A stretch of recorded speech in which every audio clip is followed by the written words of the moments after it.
Bab 2041. Dia mengeluarkan dua pil dari kapal roh biji mustard. Kedua pil itu melayang di atas telapak tangannya. Salah satu pil sedikit kemerahan, dan dia merasakan kekuatannya melonjak setelah mengendusnya. Pil lainnya memancarkan cahaya gelap. Hanya dengan meletakkan pil ini di bawah ujung hidungnya, dia merasa segar dan penuh energi. Kedua pil ini adalah pil sengen dan pil penembus jiwa. Setelah memikirkannya, Jack memasukkan kedua pil ini ke mulutnya. Segera, dia merasakan gelombang energi menyebar ke seluruh tubuhnya. Di luar pintu Arayai, Noel sedang duduk di kursi dengan satu kaki di atas yang lain, menggelengkan kepalanya dan menyenandungkan sebuah lagu kecil. Staf yang bertugas di Aula Jiwa berubah setiap 5 hari. Hari ini, Noel bertugas lagi. Secara umum, semakin termotivasi seorang murid, semakin banyak waktu yang dia habiskan untuk pelatihan, bahkan jika lingkungannya tidak mengizinkannya melakukannya. Namun, Noel jelas tidak termotivasi. Dia ingin menikmati waktu luangnya dan tidak memiliki keinginan untuk berlatih. Dia menggelengkan kepalanya dengan kuat dan pada saat dia mendengar bunyi klik dari pintu mata Arai, dia tiba-tiba berhenti gemetar, meletakkan kakinya ke bawah, dan duduk tegak. Dia seharusnya keluar sekarang. Hari ini hari apa? Noel telah kehilangan hitungan hari Jack berada di dalam. Dia bangkit dan berjalan cepat menuju pintu Arayai. Di sana, dia melihat seorang pria dengan wajah pucat dan janggut di dagunya, seolah-olah dia telah dipukuli oleh seseorang, berjalan perlahan keluar dari pintu. Sepertinya berjalan keluar dari pintu telah mengambil semua upaya pria itu dan Noel pada awalnya tidak mengenalinya. Dia dengan cepat menangkapnya ketika dia melihat bahwa pria itu akan pingsan. Saudara Jack, apa yang terjadi? Apakah Anda melukai jiwa Anda?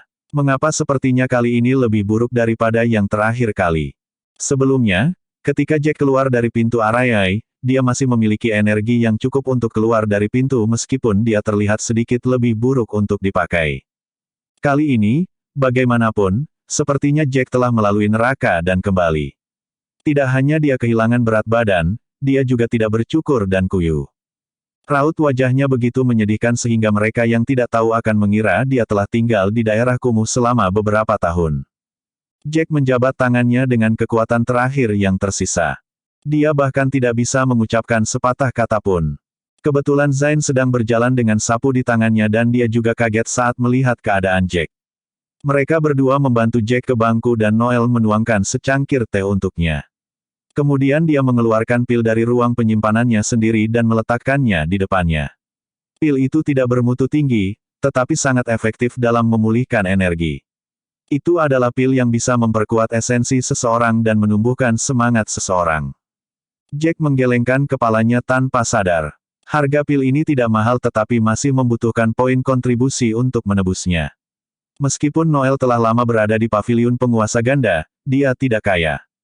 Meskipun Jack menolak, Noel dengan paksa memasukkan pil itu ke tangan Jack.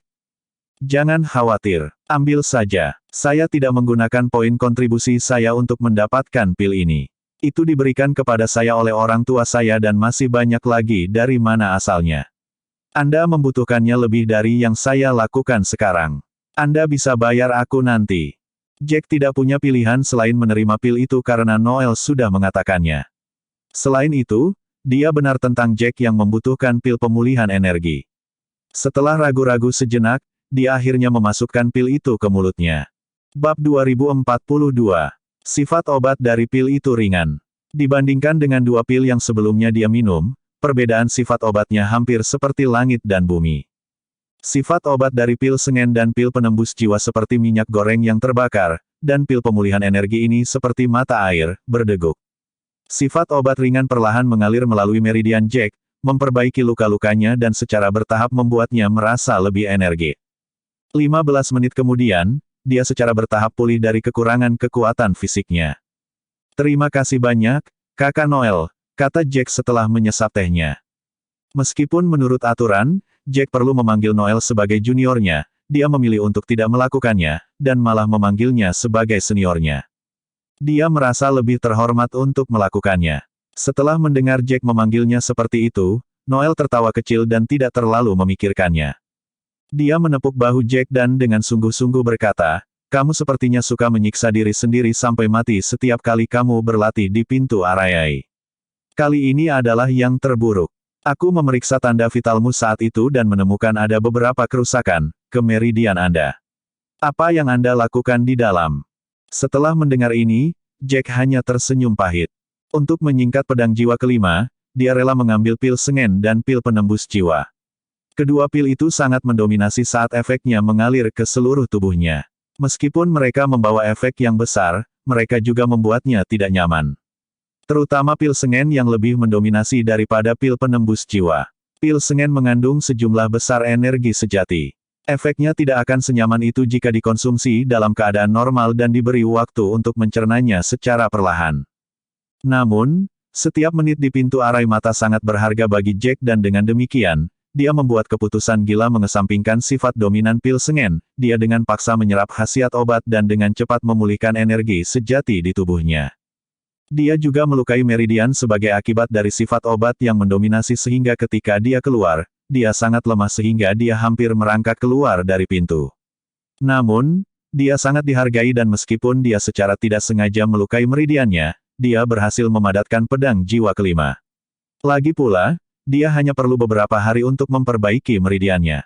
Dia menghela napas dalam-dalam. Tidak baik untuk memberitahu mereka semua ini jadi dia hanya berkata, tidak ada rasa sakit, tidak ada keuntungan. Noel benar-benar tidak bisa berkata-kata. Dibandingkan dengan upaya putus asa Jack, dia jauh lebih riang dan santai. Dia sudah memutuskan dia akan perlahan-lahan naik melalui jajaran Diaken dan bekerja di paviliun berdaulat ganda selama sisa hidupnya. Pada saat ini, yang paling dikhawatirkan Jack adalah pertempuran antara asosiasi klan. Apa status pertempuran sekarang? Apakah paviliun penguasa ganda menderita kerugian? Setelah menanyakan ini, dia mengingat sikap murid informal yang baru dipromosikan dari tim Cando seolah-olah mereka murni menggunakan murid informal ini sebagai umpan meriam. Jadi, dia dengan cepat menambahkan, bagaimana dengan murid informal baru yang bergabung pada saat yang sama denganku? Apakah mereka semua pergi ke medan perang? Dia menatap Noel dan Zain, menunggu jawaban mereka. Ekspresi mereka berubah ketika mereka mendengar pertanyaannya. Noel terkekeh pelan. Kita tidak bisa menyalahkan dia karena tidak tahu apa yang terjadi di dunia luar. Dia sudah lama berada di dalam. Jack tercengang dengan kata-katanya. Apa yang dia maksud? Apakah sesuatu yang besar terjadi saat aku berada di dalam?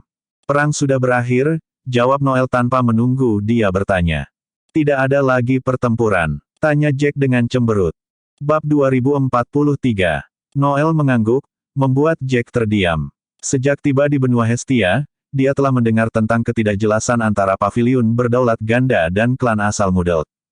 Kedua faksi telah menyimpan dendam mendalam terhadap satu sama lain untuk waktu yang lama dan dengan tempat rahasia sumber daya bertindak seperti sekering, kedua faksi bisa pecah dalam perkelahian setiap saat. Untuk alasan ini, paviliun penguasa ganda secara khusus merekrut banyak murid baru dan menurunkan spesifikasi masuk, tetapi setelah semua itu, mereka memutuskan untuk mengakhiri perang begitu saja. Ekspresi tak bisa berkata-kata Jack semua tertulis di wajahnya. Noel dan Alan saling memandang dan secara alami mengerti apa yang dipikirkan Jack. Itu sangat tidak masuk akal, bukan? Kami juga dibuat terdiam. Mereka menghentikan perang pada hari kelima sejak dimulai yaitu sekitar hari ketiga atau keempat Anda berada di dalam pintu arai. Semua murid, Diaken, dan orang lain yang berpartisipasi dalam perang semuanya dipanggil kembali. Untungnya, korbannya tidak serius, dan hanya 5 atau 6 orang yang meninggal. Lagi pula, semua orang hanya dalam tahap penyelidikan di awal perang, kata Alan sambil tersenyum. Jack mencondongkan tubuh ke depan lagi, mata kanannya mengernyit dan wajahnya dipenuhi kebingungan. Apa gunanya melewati semua kesulitan itu untuk mengakhiri perang dalam 5 hari? Noel terkekeh ringan dan menyesap segelas teh. Ya, mengapa harus melalui semua masalah itu? Tapi tahukah Anda, ada hal lain yang terjadi hari ini yang akan membuat Anda semakin tidak bisa berkata-kata. Jack segera menoleh dan menatap Noel yang melanjutkan, hari ini, penguasa ganda mengeluarkan pengumuman lain yang mengatakan bahwa mereka ingin merekrut sekelompok murid informal lainnya dalam waktu 5 hari. Mata Jack langsung tertutup keraguan. Mengapa mereka masih ingin merekrut lebih banyak murid informal? Perang telah berhenti, dan tidak ada kekurangan murid di paviliun penguasa ganda. Apa gunanya merekrut begitu banyak murid? Setiap asosiasi klan ingin memilih yang terbaik dari yang terbaik untuk dipelihara, tetapi apa gunanya memilih dari lot yang ditolak?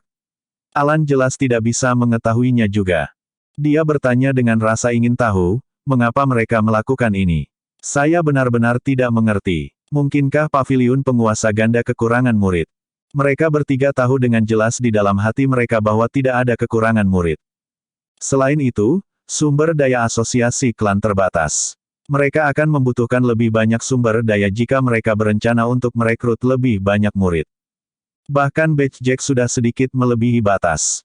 Oleh karena itu wajar bagi mereka untuk curiga. Awalnya saya tidak mengerti, tapi setelah memikirkannya, saya agak mengerti apa yang mereka lakukan. Apakah Anda tahu bagaimana perang berhenti? Kata Noel mantap. Kudengar paviliun 1000 daun yang menghentikannya, kata Alan tanpa ragu. Paviliun 1000 daun. Tanya Jack dengan alis terangkat. Meski Jack hanya mengucapkan 3 kata, Alan dan Noel tercengang secara bersamaan. Noel melirik Jack tanpa berkata-kata. Dia meletakkan cangkir teh yang dia pegang di atas meja panjang, membalikkan tubuhnya, dan dengan ekspresi rumit di wajahnya berkata, apakah kamu benar-benar tinggal di bawah batu selama ini? Bagaimana mungkin kamu tidak tahu tentang paviliun 1000 daun? Jack benar-benar tidak tahu. Sebelum memasuki asosiasi klan, dia telah merencanakan untuk perlahan mencari tahu lebih banyak tentang negara bagian Cerci Barat tetapi begitu dia masuk, itu adalah satu demi satu dan dengan demikian dia tidak tahu banyak tentang dunia ini. Dia tanpa sadar mengucapkan 3 kata. Dia telah lengah karena dia menganggap Noel sebagai temannya. Jack menggosok hidungnya dan berkata, ya, saya telah menyebutkan bahwa saya telah tinggal di bawah batu dan hanya tahu sedikit tentang negara bagian Cerci Barat. Bab 2044. Noel dan Alan memandang Jack seolah sedang bercanda. Namun, ini bukan pertama kalinya hal ini terjadi dan Noel dengan cepat mengupdate-nya. Paviliun 1000 daun adalah asosiasi klan kelas 4 dan juga salah satu dari 2 asosiasi klan paling kuat di negara bagian Cerci Barat. Paviliun berdaulat ganda kami juga kuat tetapi dibandingkan dengan paviliun 1000 daun, masih dirasa kurang. Faktanya, paviliun berdaulat ganda dan klan asal Mudel berada dalam yurisdiksi paviliun 1000 daun. Pasti ada alasan mengapa paviliun 1000 daun tiba-tiba menghentikan pertempuran antara 2 asosiasi klan. Selain itu, saya mendengar bahwa itu adalah ketua sekte dari paviliun 1000 daun yang secara pribadi menangani masalah ini. Karena ketua sekte maju sendiri, paviliun berdaulat ganda dan klan asal Mudel kami, yang keduanya merupakan asosiasi klan kelas 3, tidak berani menentang perintahnya. Tapi 1000 Leaves Paviliun tidak pernah ikut campur dalam masalah seperti ini sebelumnya dan biasanya menutup mata bahkan jika banyak petarung terampil tewas dalam perang antara 2 asosiasi klan. Setelah menjelaskan, Noel melihat ke kejauhan dengan ekspresi kontemplatif di wajahnya. Jack mengangguk dan dengan sedikit ketidakpastian berkata, jadi apa yang Anda katakan adalah sesuatu yang besar akan terjadi dan Master Sekte Paviliun 1000 daun tidak punya pilihan selain maju untuk menghentikan perang antara 2 asosiasi klan. Dan kami dirahasiakan karena status kami yang lebih rendah. Noel menganggukkan kepalanya. Itu persis apa yang dia maksud. Kita akan mengetahuinya di masa depan, tetapi penghentian perang juga merupakan hal yang baik bagi kita. Meskipun perang akan mempertajam efektivitas tempur kita dan baik untuk peningkatan basis kultivasi kita, tetap saja itu sangat berbahaya, pernah ingin berpartisipasi dalam perang seperti itu. Jack mengangguk acuh tak acuh. Noel tiba-tiba sepertinya memikirkan sesuatu. Dia menarik pandangannya dari kejauhan dan memfokuskannya pada Jack. Dari ruang penyimpanan, dia mengeluarkan 2 set papan susunan seukuran telapak tangan dan meletakkannya di depan Jack. Ambil 2 papan susunan pertahanan kecil ini. Ini akan berguna bagi Anda di saat-saat kritis ini. 2 susunan pertahanan kecil ini diukir dengan segel kutukan rune dan memancarkan cahaya cian yang redup. Segel kutukan rune ini terus-menerus bertukar posisi yang mengubah bentuk segel kutukan rune. Meskipun mereka kecil, mereka tetap dibuat dengan penuh kasih dan indah oleh seorang ahli. Jack merasa bahwa hadiah itu terlalu sayang, dan segera menggelengkan kepalanya. Tetapi sebelum dia bisa mengatakan apa-apa, Noel berkata, seperti yang saya katakan, kemana Anda akan pergi, Anda akan lebih membutuhkannya daripada saya dan jika Anda merasa ini terlalu mahal, Anda selalu dapat membayar saya kembali dalam poin kontribusi. Saya tahu Anda tidak suka berutang budi kepada orang, jadi perlakukan itu seperti saya meminjamkannya kepada Anda. Kata-kata Noel itu seolah mengangkat beban Jack, tetapi kemudian dia tiba-tiba memikirkan sesuatu dan segera menggelengkan kepalanya lagi. Bagaimana kamu tahu aku akan pergi ke Mount Beast selanjutnya? Noel terkekeh dan meliriknya. Tentu saja kamu akan pergi ke Mount Beast. Meskipun kamu mencoba untuk menekan emosimu, aku tahu kamu benar-benar tertarik dengan tempat itu ketika Morton dan Geralt mendiskusikannya di depan kami. Kamu memang bisa mendapatkan banyak poin di tempat itu. Yang paling tidak kamu miliki saat ini adalah poin. Satu-satunya pilihan logis setelah medan perang adalah Gunung Binatang. Jack mengangguk. Saya memang berencana untuk pergi dalam waktu dekat, tetapi saya belum memutuskan kapan harus pergi. Saya terus memiliki perasaan bahwa kali ini, segalanya sedikit aneh. Lebih baik tinggal di sini selama beberapa hari. Mereka bertiga mengobrol sebentar lagi dan Jack pergi setelah menerima papan susunan pertahanan kecil.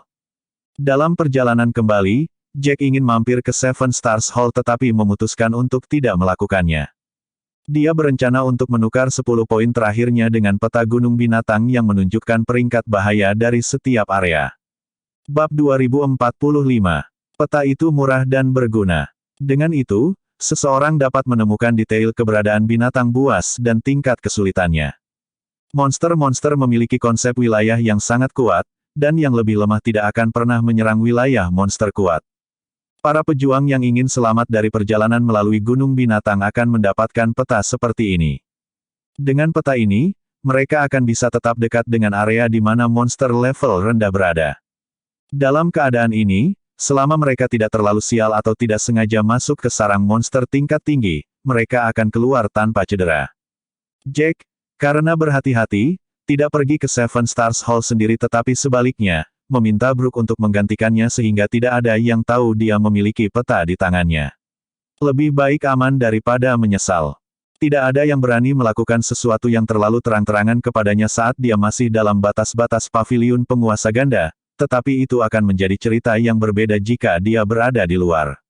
Jack tidak takut pada murid-murid lain tetapi dia tahu di mana batasnya. Tidak ada jaminan dia akan berhasil keluar hidup-hidup jika musuh-musuhnya mengirim sekelompok pejuang yang terampil untuk mengejarnya. 2 hari kemudian, di pinggiran Gunung Beast, Jack memegang peta peringkat di satu tangan sambil mencoba membedakan indikator geografis di sekitarnya. Di luar paviliun penguasa ganda, dia secara alami tidak memiliki banyak keraguan sehingga dia memanggil Nash keluar dari kapal roh biji Master. Selama periode waktu ini, Nash merasa bosan dan meskipun ruang di kapal roh biji Master cukup besar, dia masih ingin keluar untuk melihat benua Hestia sendiri. Nash menunjuk ke peta dan berkata, mulai dari Dual Sovereign City, berjalan 60 mil ke selatan, Anda akan mencapai pinggiran Gunung Beast. Menurut lokasi kita di peta, kita harus berjalan 10 mil ke depan, dan kemudian ubah arah. Jika Anda berjalan sejauh 40 mil di timur, Anda akan datang ke tempat berkumpulnya monster dari level yang diperoleh. Setiap kali mereka berdua berjalan pada jarak tertentu, mereka akan membandingkan peta dengan sekitarnya. Ini untuk menghindari salah jalan, meskipun mereka berada di lokasi yang jauh dari sarang monster-monster yang kuat. Namun, akan lebih bijaksana bagi mereka untuk melangkah dengan hati-hati karena Gunung Binatang merajalela dengan binatang buas dan iblis. Jack menyimpan peta setelah menghafal perkiraan lokasi dan melanjutkan dengan ayahnya. Nash melirik Jack, terkekeh, dan berkata, kupikir kau akan secara khusus mencari tempat berkumpulnya monster level bawaan. Jack menggelengkan kepalanya dan tanpa menghentikan langkahnya, berkata, meskipun tujuan perjalanan ini adalah untuk mendapatkan lebih banyak poin kontribusi, saya tetap harus melanjutkan dengan hati-hati karena ini adalah pertama kalinya saya di sini. Selain itu, saya khawatir tentang Anda jadi saya tidak pilihan selain meluangkan waktuku. Dengan terlebih dahulu menjelajahi tempat teraman, kita akan tahu kemana harus mundur jika kamu menemukan bahaya. Nash mengangguk. Dia mengerti kekhawatiran putranya sekarang. Tidak pernah terlintas dalam pikiran saya bahwa Gunung Binatang akan sangat luas. Tepatnya, itu tidak boleh disebut binatang buas gunung tetapi binatang buas pegunungan. Untuk mencegah orang lain meragukan identitasnya, Jack telah bekerja keras mempelajari pengetahuan geografis paling dasar dari negara bagian Cerci Barat. Negara bagian Cerci Barat dibagi menjadi 3 bagian oleh Mount Beast. Mount Beast terletak di pusat negara bagian Cerci Barat dan menempati area yang sangat luas. Bagian paling selatan dari negara bagian Cerci Barat adalah domain dari Asosiasi Klan Kelas 4, Paviliun Mayat. Ada total area dari 2 asosiasi klan kelas 4 di negara bagian Cerci Barat, dan 1 asosiasi klan kelas 4 menguasai suatu area. Paviliun Mayat menempati selatan Gunung Binatang, dan Paviliun Seribu Daun menempati utara. Kedua asosiasi klan dipisahkan oleh Mount Beast. Karena sangat jauh, mereka masing-masing tinggal di domain mereka sendiri selama bertahun-tahun. Bab 2046. Lagi pula, kedua klan dipisahkan oleh Gunung Binatang yang terjepit di antaranya, dan binatang buas merajalela di gunung. Bahkan yang terkuat di asosiasi klan kelas 4 tidak berani melintasi Gunung Binatang karena kematian mereka akan dijamin jika mereka melakukan itu. Wilayah Gunung Binatang menyumbang lebih dari 2 kali lipat dari lingkup pengaruh Paviliun Seribu Daun. Itulah seberapa luas gunung itu dan lokasi Jack saat ini hanya di pinggiran luar gunung. Meskipun ada banyak monster di sana, mereka semua lemah dan tidak berguna. Inti roh dari monster bawaan dapat ditukar dengan 70 poin kontribusi, tetapi inti roh monster yang diperoleh hanya dapat ditukar dengan 10 poin kontribusi, dan beberapa monster lemah bahkan tidak memiliki inti spiritual, sehingga tidak ada gunanya membunuh mereka. Saat ini, tempat berkumpulnya monster beast level rendah yang akan dituju Jack, tidak memiliki monster beast level bawaan. Mereka semua adalah monster-monster level yang didapat. Bukannya Jack tidak berani mencoba menyerang monster-monster level bawaan, tapi dia pikir dia harus membiasakan diri dengan lingkungan sekitar dan memetakan rute pelarian terlebih dahulu. Ruang lingkup aktivitas monster beast memiliki sifat teritorial yang kuat. Saat seseorang masuk lebih dalam ke gunung, semakin kuat monster-monster itu. Oleh karena itu, ada baiknya jika rute pelarian dipetakan jika mereka menghadapi bahaya. Setelah Nash mengetahui rencana Jack, dia menepuk pundaknya dan berkata, "Kamu lebih berhati-hati daripada yang kukira. Itu sebabnya aku tidak perlu mengkhawatirkanmu." Jack terkekeh dan menyentuh hidungnya. Ini dapat meminimalkan bahaya. Memang benar bahwa monster level yang diperoleh bernilai lebih banyak poin tetapi mereka juga jauh lebih berbahaya. Saya saat ini hanya pada tahap awal level bawaan dan hanya bisa mundur jika saya dikelilingi oleh mereka. Bagaimanapun, Gunung Beast penuh dengan monster. Sementara manusia berburu monster, monster juga berburu manusia. Tempat itu adalah kolosseum alami dan Jack harus tetap waspada setiap saat. 4-5 jam kemudian, Jack akhirnya tiba di tujuannya. Yang benar-benar mengejutkannya adalah dia belum pernah melihat monster level rendah setelah berjalan begitu lama. Hanya pohon-pohon yang menjulang tinggi di sekitarnya dan nyanyian burung, binatang, dan serangga membuktikan bahwa dia memang berada di Gunung Binatang.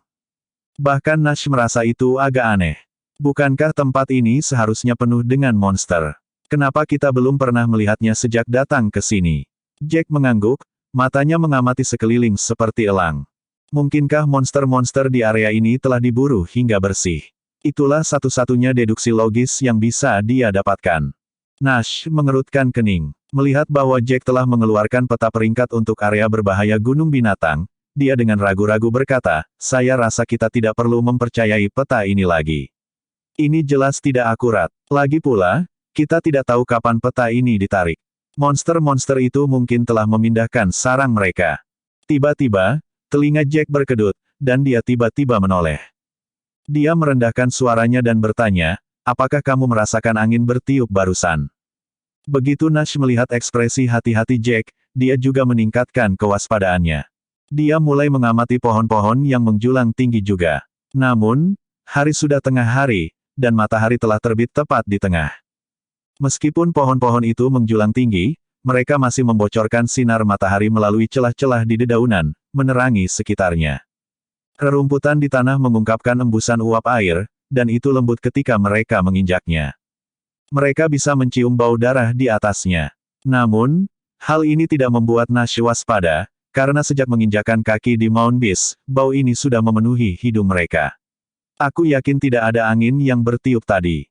Kalau ada angin bertiup, daun-daun di pucuk pohon akan bergoyang, tapi kenapa kamu bertanya? Bab 2047. Jack mengerutkan kening. Pada saat itu, dia sudah menyimpan peta peringkat ke dalam kapal roh biji master. "Saya baru saja mendengar suara gemerisik," seperti sesuatu yang datang dari semak-semak. Nash tidak peduli. Itu seharusnya monster yang datang. Sudah waktunya kita bertemu. Begitu dia mengatakan itu, sesuatu dengan warna biru secara bertahap mendekat dari kejauhan. Setelah benda itu masuk ke pandangan Nash dan putranya, mereka berdua tercengang pada saat yang bersamaan. Itu adalah monster seperti serigala yang setinggi manusia. Itu dikelilingi oleh es biru es. Mata monster itu juga berwarna biru es, dan memancarkan aura dingin. Bulu di tubuhnya seperti es. Setelah menyentuh rumput di sekitarnya, rumput liar itu langsung tertutup lapisan es. Jack mengerutkan kening dan berkata, ini serigala beku. Tapi apa yang dilakukan serigala beku di sini? Sebelum datang ke Mount Beast, Jack juga sempat belajar tentang jenis monster beast yang paling sering muncul di gunung, dan dengan sekali pandang, dia mengenali Frost Wolf, monster beast yang sering menghantui pinggiran Mount Beast. Serigala beku adalah monster-monster tingkat menengah dari level bawaan. Itu sebesar sapi dan melepaskan serangan pedang es dengan sangat cepat. Tahap awal rata-rata petarung level bawaan sama sekali tidak cocok. Nash menatap Jack dengan bingung ketika dia mendengar nada suaranya. Jack menarik napas dalam-dalam dan meraih lengan ayahnya. Pergilah ke kapal roh master terlebih dahulu. Monster-monster ini adalah tahap peralihan dari level bawaan. Setelah mendengar ini, ekspresi Jack berubah. Monster level bawaan seharusnya tidak muncul di tempat mereka berada. Itu adalah 100 mil lagi untuk mencapai tempat di mana mereka paling aktif. Namun, itu bukan waktunya untuk bertanya-tanya tentang semua ini. Nash mengangguk dan ruang di sekitarnya berubah saat dia berubah menjadi sinar cahaya dan terjun ke kapal roh biji master. Meskipun Nash juga memiliki basis kultivasi, kultivasinya paling baik hanya seorang seniman bela diri di tingkat yang diperoleh. Dia tidak bisa membantu Jack dan hanya akan membebaninya. Paling aman baginya untuk kembali ke kapal roh biji master. Serigala beku menatap Jack dengan tatapan seram seolah-olah dia adalah makanan yang lezat. Monster-monster tingkat bawaan memiliki kecerdasan luar biasa dan bisa berpikir seperti manusia. Jack secara naluriah mundur selangkah. Serigala beku dengan jelas melihat tingkat kultivasinya, dan tidak menganggapnya serius sama sekali. Dia memamerkan taringnya yang tajam padanya, seperti kucing yang bermain-main dengan tikus, seolah memberitahu Jack bahwa tidak mungkin dia bisa melarikan diri. Jack mengerutkan kening dalam-dalam dan mengeluarkan belati hitam dari kapal roh biji master. Jack sangat nyaman dengan belati hitam yang memancarkan cahaya gelap ini. Frost Wolf mengamatinya dari atas ke bawah dengan ekspresi jijik dan kesal. Dia mengambil beberapa langkah ke depan tetapi Jack berdiri tegak.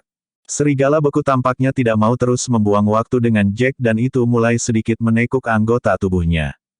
Jack tiba-tiba menyadari bahwa itu berencana untuk menyerang dan dia tidak boleh menganggapnya enteng. Dia melakukan beberapa segel tangan dan serangkaian rune hitam pekat mengalir dari ujung jarinya dan dengan cepat disuntikkan ke belati hitam. Belati hitam meledak dengan cahaya hitam legam, dan keempat pedang jiwa bergabung dengannya. Detik berikutnya, Jack merasakan angin kencang dan hawa dingin yang mematikan. Dia menyipitkan matanya dan dia menyesuaikan posisinya. Dia mendengar suara desir dan 3 atau 4 sinar biru es melesat ke arah tempat dia berdiri. Segera setelah itu, ada suara retak, dan beberapa kristal es bersisi 6 melesat keluar dari posisi di mana dia baru saja berdiri. Kristal es 6 sisi ini membawa udara dingin yang kuat, langsung membekukan rumput dan bumi di sekitarnya. Bab 2048. Mata Jack menjadi dingin ketika dia melihat apa yang terjadi. Dia benar-benar tidak boleh meremehkan monster ini. Satu pukulan darinya sebanding dengan serangan Wesley. Hal ini membuat Jack semakin bingung. Bagaimanapun, area tempat dia berada adalah milik luar, pinggiran luar. Ini harus sangat aman. Bahkan Wesley akan merasa sulit untuk menang melawan Frost Wolf, apalagi yang bisa dikatakan tentang murid informal lain yang lebih lemah. Apakah hanya kebetulan bahwa Jack bertemu dengan serigala beku di sini? Dia menyipitkan matanya dan mengingatkan dirinya sendiri bahwa dia tidak punya waktu untuk memikirkan semua ini. Serigala beku dengan cepat menyerang lagi ketika ia melihat bahwa ia telah meleset. Itu menyerang ke arah Jack dengan mendorong kaki belakangnya yang kuat. Oh sial, kecepatan Frost Wolf begitu cepat sehingga dia hanya bisa melihat sekilas kabut biru es. Hatinya gemetar dan tangannya terus mengeluarkan segel tangan. Dia terus mundur sambil mengaktifkan hukum ruang angkasa untuk menghindari gigitan serigala beku. Itulah betapa kuatnya Jack. Seorang petarung di tahap awal level bawaan pasti tidak akan bisa menghindari serangan itu, tetapi dengan kecepatannya, Jack dapat dengan cepat membuka jarak antara dia dan Serigala Frost. Bagaimanapun, Frost Wolf memiliki keunggulan dalam pertarungan jarak dekat atau jarak dekat. Oleh karena itu, menjadikannya tipe Frost Wolf terkuat di antara monster level bawaan tingkat menengah. Mata biru es itu menyapu ke arah yang dituju Jack. Matanya sedikit menyipit, dan sepertinya terkejut bahwa manusia di depannya lebih kuat dari yang dia bayangkan.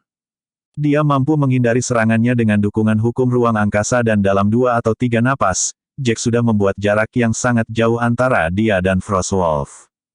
Dia menyipitkan matanya, dan sebuah pikiran melintas di benaknya bahwa dia harus mengalahkan Frost Wolf dalam waktu sesingkat mungkin.